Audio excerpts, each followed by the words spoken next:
குளிர்பானம் தயாரிப்பதற்காக திருச்சி திருவெரும்பூர் அருகே ஆழ்துளை கிணறுகள் மூலம் தண்ணீர் எடுப்பதற்கு எதிர்ப்பு தெரிவித்து பன்னாட்டு நிறுவனத்திற்கு பூட்டு போட்டு பொதுமக்கள் ஆர்ப்பாட்டத்தில் ஈடுபட்டுள்ளனர். இது தொடர்பாக நமது செய்தியாளர் லெனின் தரும் கூடுதல் விவரங்களை பார்க்கலாம். லெனின், இந்த போராட்டத்தில் பொதுமக்கள் ஈடுபடுவதற்கு காரணம் என்ன? அதாவது சூரியூர் கிராமத்தில் இருக்கக்கூடிய வயல்வெளி பகுதிகளில் பன்னாட்டு குளிர்பானங்களை தயாரிக்கக்கூடிய ஒரு தனியார் நிறுவனம் கடந்த 5 ஆண்டுகளுக்கு மேலாக இயங்கிட்டு இருக்கு. அந்த குளிர்பான நிறுவனத்தில் 5க்கும் மேற்பட்ட ஆழ்துளாய் கிணறுகள் 1000 அடிக்கும் அதிகமான அளவுள்ள ஆழ்துளாய் கிணறுகள் அமைக்கப்பட்டு அங்கு தண்ணீரை உறிஞ்சி எடுத்து அதன் மூலமாகத்தான் அந்த பன்னாட்டு குளிர்பானங்களை அந்த நிறுவனம் தயாரித்து கொண்டிருக்கு. இந்த தண்ணீர் உறிஞ்சி எடுக்கப்படுவதால் அருகாமையில் இருக்கக்கூடிய கிணறுகள் வறண்டு போய்விட்டன. அது மட்டுமல்லாமல் குடிநீருக்காக ஆழ்துளை கிணறுகள் அமைத்திருக்காங்க அந்த கிராம மக்கள். அந்த ஆழ்துளை கிணறுகளும் வறண்டு விட்டன. அவர்கள் மேலும் மேலும் ஆழப்படுத்தி பார்த்தும் அந்த ஆழ்துளை கிணறுகளில் குடிக்க கூட தண்ணீர் என்பது கிடைக்கவில்லை. ஒரு பசுமையாக இருந்த பகுதி அது. கரும்பு, நெல், வாழை என எந்த முப்போகம் சாகுபடி செய்யப்பட்ட ஒரு விவசாய நிலங்கள் நிறைந்த ஒரு பசுமையான பகுதி. அந்த பகுதி இப்பொழுது வறண்டு காணப்படுகிறது. குடிக்க கூட தண்ணீர் இல்லை.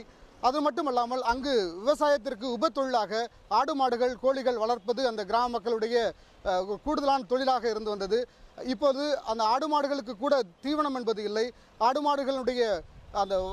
மாடுகள் வளர்ப்பு என்பது தற்போது முற்றிலுமாக அழிந்து கொண்டிருக்கிறது. ஆடு மாடுகளுக்கு கூட குடிக்க தண்ணி இல்லை.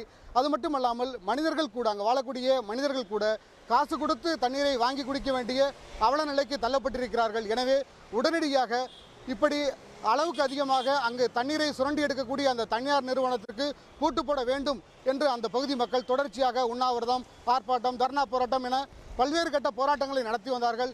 இன்று காலை அந்த போராட்டமானது வீரியம் அடைந்திருக்கிறது என்று சொல்ல வேண்டும். பணிமலர். லெனின், இது தொடர்பாக ஏதேனும் வழக்கு நீதிமன்றத்தில் நடைபெற்று வருதா? அதாவது இன்று காலை அந்த பகுதி மக்கள் அந்த கிராமத்தினுடைய கோயிலில் உட்காந்துக்கிட்டு தர்ணா போராட்டத்தில் ஈடுபட்டாங்க. உடனடியாக ஆர்டிஓ பஷீர் அந்த சம்பவ இடத்துக்கு விரைந்து வந்து அந்த கிராம மக்களோடு ஒரு சமாதான பேச்சுவார்த்தை நடத்தினார். இது தொடர்பாக வழக்கு நிலுவையில் இருக்கு. அந்த குளிர்பானம் தயாரிக்கக்கூடிய அந்த நிறுவனத்தைச் சேர்ந்தவர்களும் இந்த கிராம தலைவர்களும் வழக்கு நீதிமன்றத்தில் போட்டிருக்காங்க. சென்னை உயர்நீதிமன்ற மதுரை கிளையில் அந்த வழக்கு நிலுவையில் இருக்கு. எனவே அந்த வழக்கினுடைய தீர்ப்பின் அடிப்படையில் மாவட்ட அரசு நிர்வாகம் உரிய நடவடிக்கையை மேற்கொள்ளும் என்று அந்த ஆர்டிஓ பஷீர் அந்த பொதுமக்கள்கிட்ட சில வாக்குறுதிகளை கொடுத்தார். ஆனால் அதையெல்லாம் அந்த மக்கள் ஏற்பதற்கு தயாராக இல்லை. அந்த கிராமத்திலிருந்து 2 கிலோமீட்டர் தூரத்தில் வயல்வெளியில் தான் அந்த தொழிற்சாலையானது அமைந்திருக்கிறது.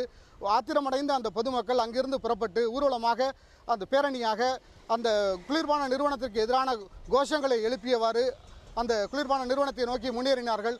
உடனடியாக திருவெரும்பூர் டிஎஸ்பி, நவல்பட்டு காவல்துறை ஆய்வாளர், திருவெரும்பூர் காவல்துறை ஆய்வாளர் உள்ளிட்ட 15க்கும் மேற்பட்ட போலீசார் உடனடியாக அந்த ஆலையை நோக்கி முன்னேறி சென்றார்கள். அந்த ஆலையினுடைய கதவு வாசலில் நின்று கொண்டு பொதுமக்களை தடுத்து நிறுத்தினார்கள். அந்த ஆலையினுடைய கதவு உடனடியாக மூடப்பட்டது. பொதுமக்கள் அந்த ஆலை கதவை முற்றுகையிட்டு அங்கு அமர்ந்தவாறு அந்த ஆலை நிர்வாகத்திற்கு எதிராக கோஷங்கள் எழுப்பிக் கொண்டே இருக்கிறார்கள். அது மட்டுமல்ல, இது மாசு கட்டுப்பாட்டு வாரியத்தினுடைய அந்த முறையான அனுமதிகளை பெறாமல் இது சட்டவிரோதமாக இந்த தொழிற்சாலை இயங்கி வருகிறது.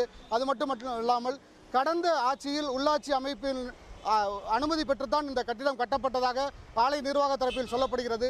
ஆனால் தற்போது உள்ளாட்சி அமைப்புகளில் இருக்கக்கூடிய பிரதிநிதிகள் இந்த உள்ளாட்சி அமைப்பினுடைய அனுமதி இல்லாமலேயே இந்த ஆலை நிர்வாகம் கட்டப்பட்டிருக்கிறதாக ஒரு குற்றச்சாட்டை முன்வைக்கிறார்கள். பணிமலர்.